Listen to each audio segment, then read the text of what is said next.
And so while McKinley, he seemed to be recovering, and so like they were almost going to release him from hospital, and then all of a sudden he suddenly went very downhill and ended up dying. So who ended up taking over from him? Well, it was his vice president, and this vice president turned out to be Theodore Roosevelt, right? Who at the time was the youngest president of all American history. So with the exception of President Kennedy, he's still to this day the youngest president as well. And so Teddy Roosevelt, he was a very popular man. He joined the ticket in the election of 1900 because the party bosses wanted someone who was very popular. McKinley himself was very, very different from Teddy Roosevelt, and he didn't initially want him on the ticket, but he was kind of convinced by people in the party to basically say, here's this young man, he's very popular, and it'll kind of balance the ticket out and stuff. So let's just have him on anyway. He didn't expect, obviously, to be assassinated for this man to end up becoming the president. So within this video, we're kind of going to look at what was different about Teddy Roosevelt in comparison to McKinley, and basically kind of seeing just how much of an impact Teddy Roosevelt had, and understanding why exactly is he one of the four faces who is on Mount Rushmore. So first of all, the most notable difference between the two men is on foreign policy, right? So McKinley was a non-interventionist, just as most US presidents had been, since the time of George Washington, where he argued about there not being tied up in foreign entanglements and in foreign alliances and stuff. And so up until this point, America, for the most part, had stayed out of foreign conflicts, and so they had a very relatively small military, had a very small navy, and it was basically focused in on itself, right? And this all kind of changed with Teddy Roosevelt because, for instance, when you had the Spanish-American War, McKinley, although he was president at the time, had to kind of reluctantly be dragged into leading that war. Whereas Teddy Roosevelt at that time, he ended up volunteering for the so-called Rough Riders, who were a cavalry brigade, and he was very instrumental in the Battle of San Juan and many other engagements there. And he really made a name for himself in terms of bravery, and so he was very much very gung-ho, and he wanted America to be powerful. He wanted American men to be very manly and stuff, and basically to be a lot more militaristic, and more war ready than they had been up to that point. And so as a result, when he finally became president, one of the things that he really pushed for was for America to have a very strong navy. So he was influenced by the book by Captain Mahan, which was the influence of sea power upon history. So basically within this book, it basically lines out the fact that every great power in history has always needed to have a very strong navy. And that's because even to this present day, it's much cheaper to transport goods by sea than it is to do it over land. And so any power which is able to control the sea is basically going to be able to have a great control over world trade. And this is kind of the route of securing one's own power in the world. And so under Teddy Roosevelt's leadership, America went from having the 5th largest navy in the world to having the 3rd largest navy. And this basically set it on a trajectory to be able to be ready for the next war, which would be World War I. And famously, between 1908 and 1909, you had the so-called Great White Fleet, which was a collection of American warships which sailed around the world. They circumnavigated the world, and this was in order to basically flex America's might around the world, so that people would know that America is now a world power. It's now a force to be reckoned with around the whole world.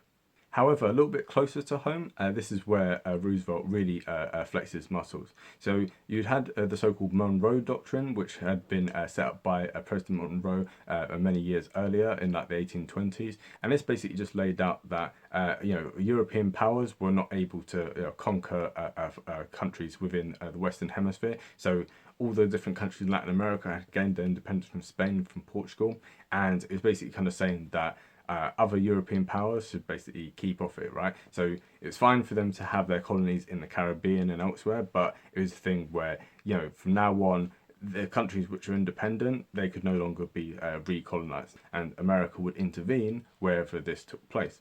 However, in 1902, you had the so-called Venezuela affair, in which Britain and Germany tried to bully Venezuela. So Venezuela hadn't paid off its debts, and so what they basically did was they imposed a blockade. So they sent gunships and they basically blockaded Venezuela. And in response to this, Roosevelt set up the so-called Roosevelt Correlate. It's got written on the screen now. This is basically his addition to the Monroe Doctrine. It basically said that if any other country tries to attack any country within a hemisphere, they have to basically go for us. So they're going to have to negotiate with America, right? In order to, so if they want to sort out like a debt crisis with Venezuela, they're going to have to negotiate with America first. They're basically going to have to ask America like for permission to be able to do whatever they want in that hemisphere. So this is kind of an addition to it, and and this basically set the stage for a lot of foreign interventions within Central America and within like the Caribbean, and then later obviously within South America as well. So it was basically an expansion of US imperial might, and for the rest of that century, America would play a big role in Latin American politics as a result of this. An absolute keystone to all of this was setting up the Panama Canal. So for many decades, people have been wanting to set up a canal in Panama, just as you'd had the Suez Canal in Egypt. And this was obviously to cut the amount of time it would take to travel from one place to the next. So instead of going straight from the Caribbean to the Pacific, like before this, you had to go all the way down and up around South America. Whereas now you could have the Panama Canal and trade could flow much more easily through this. But obviously, the big problem with this was that the Colombians at that time controlled what is now Panama. And so there were some Panamanian rebels who wanted their own independence. And so America, led by Teddy Roosevelt, sent gunships. Yes, this is typical gunboat diplomacy as it was known. And they went down to Colombia and basically threatened them and said, if you don't allow Panama to become independent, we're going to basically invade you, right? And as a result, Colombia accepted. They allowed Panama to get its independence, and Panama signed the agreement that said that the Panama Canal Zone would be American territory. And actually, well into the 20th century, it was still American territory. So all of this greatly reduced the amount of time it would take, for instance, for a ship from the east coast of America to be able to get to the west coast of America, and in particular warships as well. So this basically allowed America to, increase its trade, increase all of its military might, its economic might, and without the control of the Panama Canal, America probably wouldn't be anywhere near as powerful as it is today.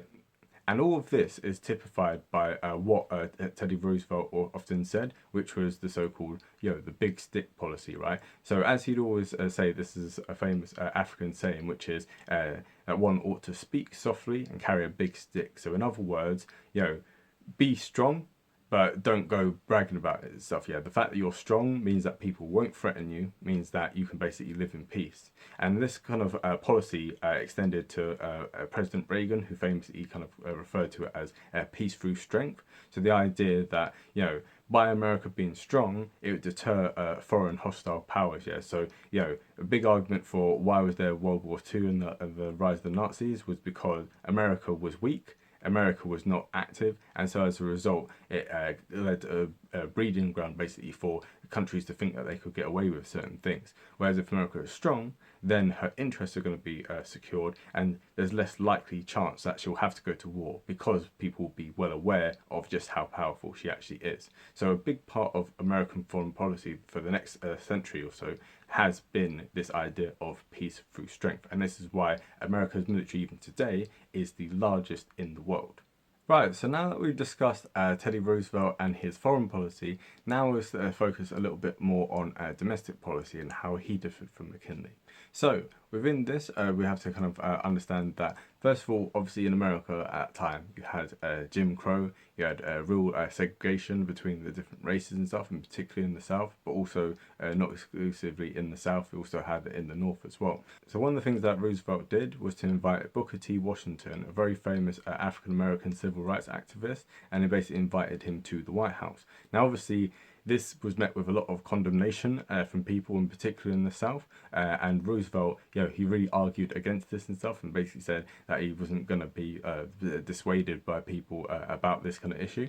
However, obviously, just to kind of keep up appearances and such, yeah. From then on, he would still invite Booker T. Washington to the White House, but it'd be like through like the back door, basically. So it wouldn't be, he wouldn't be officially invited for like dinner and stuff at the White House. But still, Booker T. Washington through Teddy Roosevelt still had a lot of like influence, in particular of like who Roosevelt had in his cabinet. So many Southern white Republicans are known as the so-called Lily Whites, and basically they were very similar to Southern Democrats in that regard. In terms of on the race issue, they were very much in favour of segregation and stuff.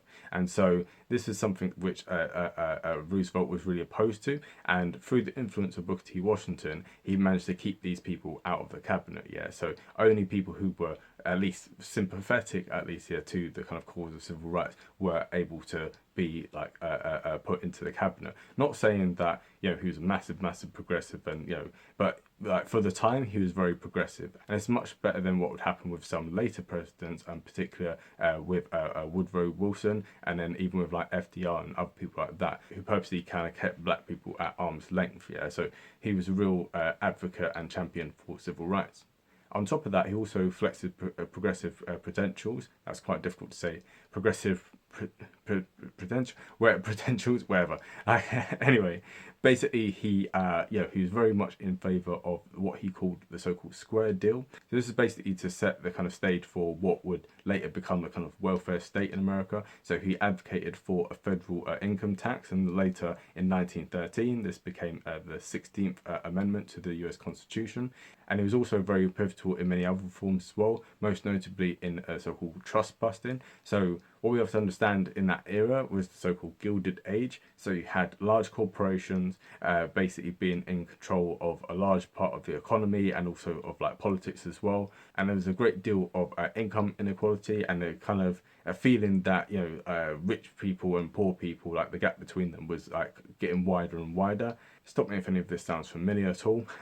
But yeah, so one of the things that Roosevelt did was he broke up the so-called trusts, which were essentially kind of private monopolies. Yes, so you had companies such as like Standard Oil. You had many of the kind of railway companies as well, led by the so-called robber barons. So these were basically people who in today's world would be like multi-billionaires, and so if you think about in today's world, it would be the equivalent of like Mark Zuckerberg, Jeff Bezos, like these Bill Gates, these kind of people, right?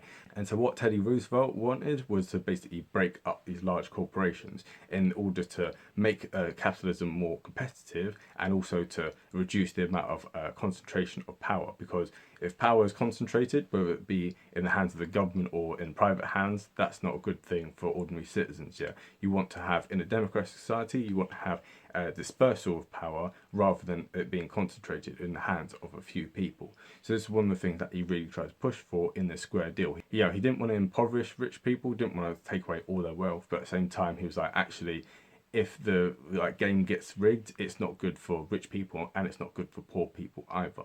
And also as well, he was quite sympathetic to organised labour. So he was one of the first presidents, and to the best of my knowledge, he may have been the very first president who allowed this, yeah. So he had union leaders actually come to the White House. So you had the United Mine Workers, and they basically came to him and said, we want to have like reduced hours. Yeah, so rather than working 10-hour days, we want to work 8-hour days, and also we want a pay rise as well.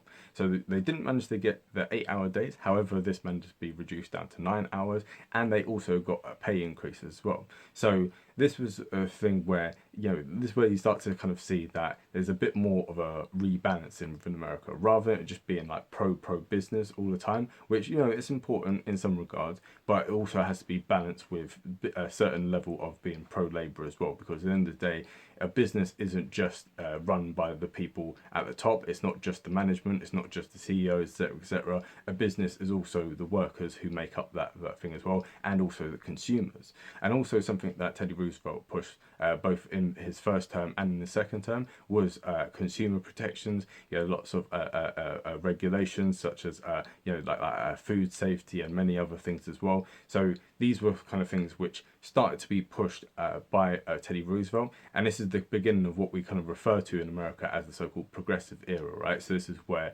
some of the excesses of capitalism kind of reined in a little bit, and like things are kind of set in place for ordinary kind of people and stuff. And then finally, and most notable of all, he was a really, really keen environmentalist. As a matter of fact, yeah, teddy bears, right, like they were actually named after him. So like this is because he was really into hunting. One time that he went hunting, there was a bear cub, and he famously refused to shoot it. And so as a result of that, there was a toy manufacturer, and he decided that he was going to make a series of little cute cuddly bears for children to play with, and he named them teddy bears in honor of him.